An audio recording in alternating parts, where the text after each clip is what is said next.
Okay, hey, I'm back. Slight interruption and everything, but okay. So, right. This is part 3, by the way. So I was talking about the Testament and how like I was watching a video of the recap of Margaret Atwood's The Handmaid's Tale. So I thought about how society like very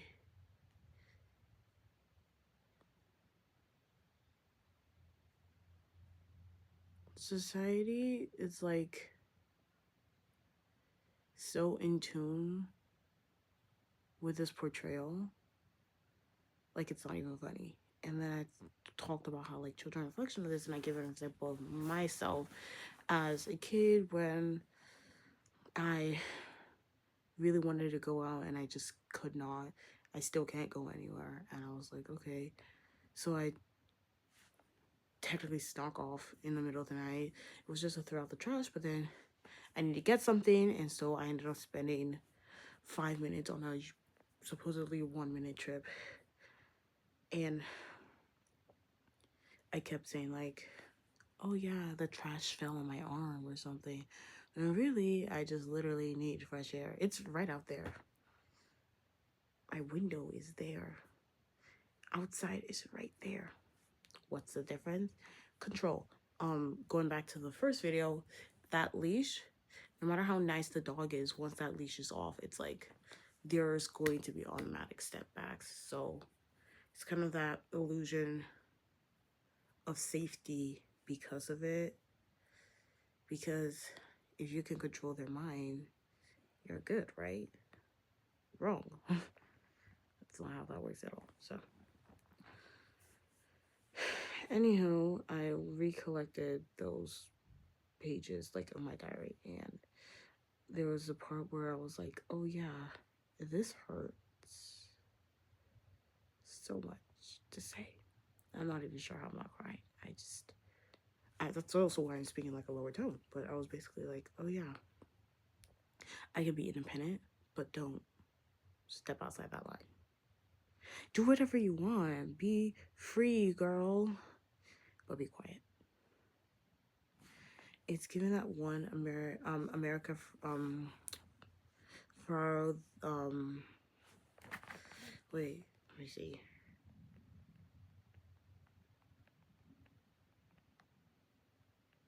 Ferrara. My apologies. America Ferrara in that played Betty. Wait, no. I'm so sorry, that's a completely different show.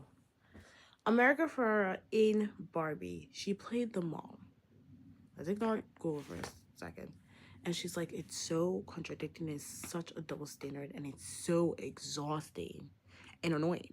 I'm just like, that's why is 10-year-old me having that same mindset that many women don't get to grow out of because we don't know otherwise. And I went through otherwise. And it was hell. So I'm not saying that lightly. Like, it was really, really annoying. You're not just challenging a system. You're challenging tradition. You're challenging a mindset. You're challenging beliefs. You've suddenly become the opposition. That's a hard position to be in.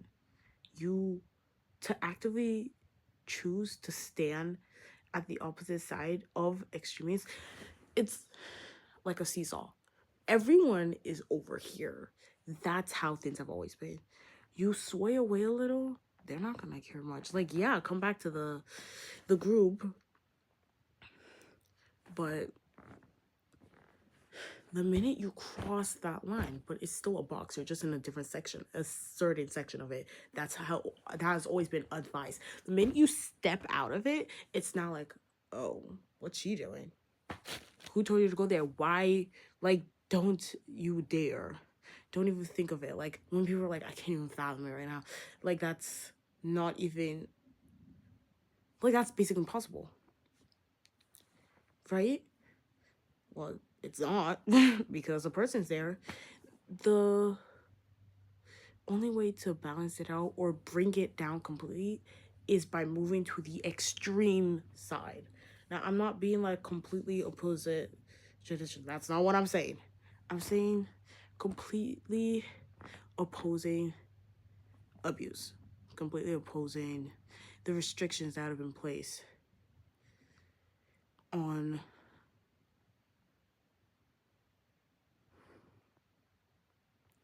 certain like certain roles, certain possibilities, certain who you can be, because why is someone else telling me I can't? Another great example. I wanted to be a medical doctor since I was little. The minute I was like, oh, you know what? I might not want this for my future. I was so scared to step out of that line. But the minute I did, it was so stressful. And I was already thinking about how the medical field would be stressful enough for me. Now, so everyone, to each their own, right? Someone can do really great, and I'll be really proud of them, of course. But it just didn't feel like my thing. It did not feel like my calling. It's not my purpose. I could tell that's not what God called me into. So I was like, okay, you know what? I'm just gonna explore other options. Like, what is actually God actually telling me like is meant for me as the person He made me to be?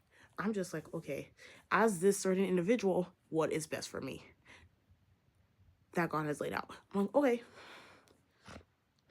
The minute I stepped out of that line of doctor, lawyer, engineer, oh my goodness, the world came crumbling down. I remember I said like in like the first two videos, I was the quote unquote golden child, like put on a pedestal, but also unfortunately glass child. That is a whole nother thing, right? But basically, I suddenly had to face so much opposition. It's like, it's insane. In fact, I felt so, I, like, even if it wasn't meant to be that way, I felt so personally attacked.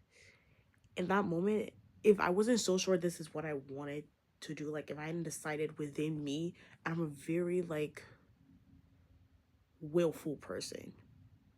A lot of people have said that about me. So and I know that about myself before they even said anything or made any commentary about it. But basically, if I didn't want to do that, I would have found it exhausting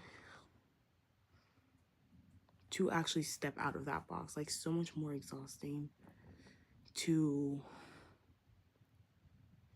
face the opposition of not being confined than to go through my entire life with something that would have made me completely miserable. I did watch shows about how bad that goes for certain people. I also watched Sky Castle K-drama. It's about like some rich like elite families in Korea and how a lot of them were in the medical field, and it turns out career monies and everything. I'm not booing anyone, I'm not putting anyone down, not that like not none of that. I'm just saying like some people have their priorities, and sometimes we need to recheck, like double check to see if it aligns with our values, and not just like we can get as much as society demands from us back, or we can kind of get the benefits of this system. It's never supposed to be there in the first place. Go to the origin. That's why I want to take English. I could have easily just said, like personally speaking, that's what I ended up choosing. I could have easily just said, oh, I want to take media, and that would have been great. I love media studies. I love watching movies. I love interpreting them. I love analyzing. It's so fun. But it's like, I love looking into the origin of things so much. The way I learn is why are things the way they are. And it does not work for some subjects, but it's my mind. Now, it's not always the most accepting to some subjects, but it does help me a lot because that is the way I end up thinking. Now, when like you think of it that way, it's like the beginning of things are never really looked into at all. But notice how the Bible starts from Genesis, and then all of a sudden everything is related to Genesis. First John chapter, I think, was it First John chapter 1? Wait.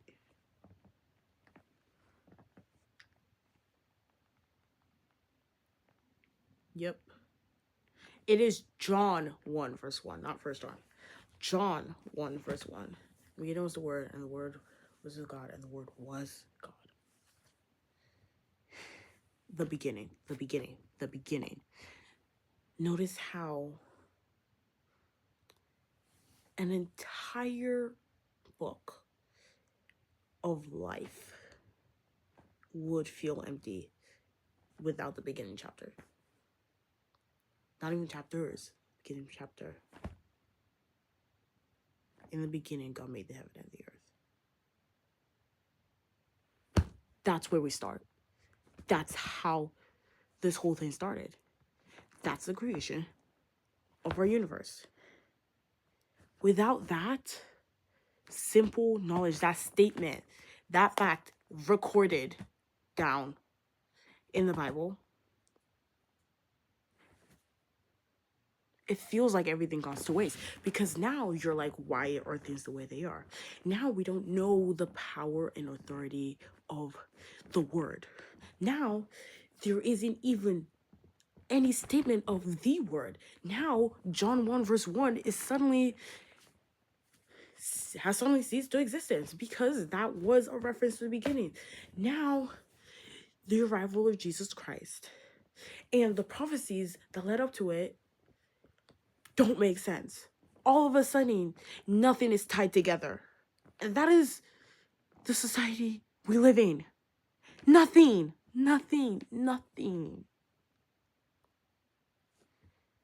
And we just stay like this.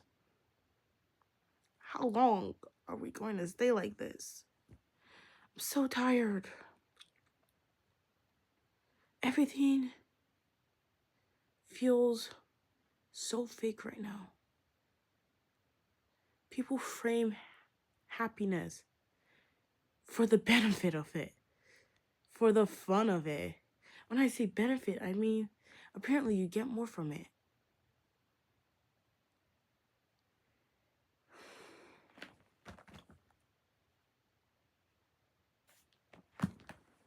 I don't know exactly how to end it, but I do know that recap of the Testament, that recap of the Handmaid's Tale, and kind of an introduction to the Testament was amazing.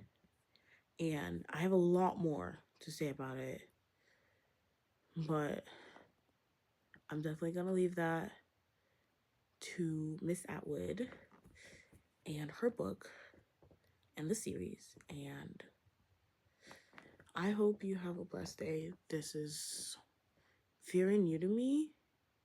I'm going to try to send this out as much as possible, but I do think people need to start waking up. I'm suddenly woke. That, like, I watched that video and suddenly I'm angry because I can relate to this. Something that could seem so far-fetched was my life. A little part of that narrative is my life. And that's scary. The terrifying part isn't even the relation. It's how acceptable it is. Why do we normalize it? Why is it normalized? How did it become normalized? Just think about it for a real second. Also, banned books are never the problem. I'm leaving it on that note. Just think about it. So anyways. Oh, and today is the release of the new episode of The Hunger Games. So that's really cool. So yeah. Okay. God bless. I hope you have a great day or night or whatever time period you're in. And see you soon. God bless. Amen.